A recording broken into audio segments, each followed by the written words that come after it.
ಆದರಣೀಯರೇ, ಭಜನಾ ಪರಿಷತ್ ಪುತ್ತೂರು, ಪುತ್ತೂರಿನ ವಿವಿಧ ಹಿಂದೂ ಪರ ಸಂಘಟನೆಗಳು ಹಾಗೂ ಭಜಕರ ಸಹಕಾರದಿಂದ ನಡೀತಾ ಇರುವಂತಹ ಭಜನಾ ಸಂಕೀರ್ತನ ಮೆರವಣಿಗೆ ಇದೀಗ ಮಹತೋಭಾರ ಶ್ರೀ ಮಹಾಲಿಂಗೇಶ್ವರ ದೇವರ ಸನ್ನಿಧಾನವನ್ನ ತಲುಪ್ತಾ ಇದೆ.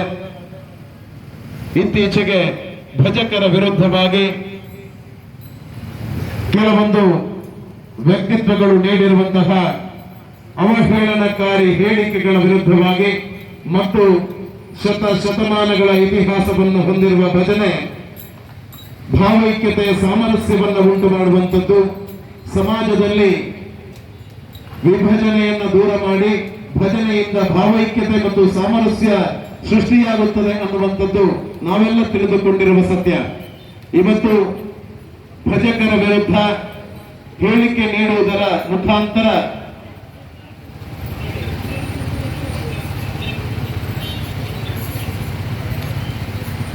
ಭಜಕರು ಗಮನಿಸಬೇಕು.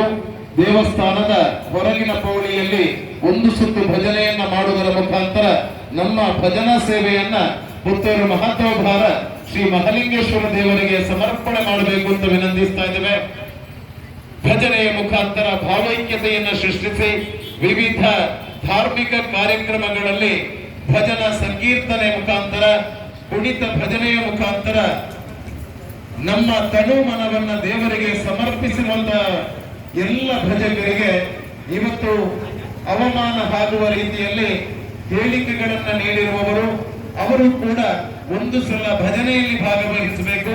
ಆ ಭಗವಂತನ ನಾಮಸ್ಮರಣೆಯ ಅಲೌಕಿಕ ಆನಂದವನ್ನ ಅವರು ಕೂಡ ಪಡೆಯುವಂತಾಗಬೇಕು.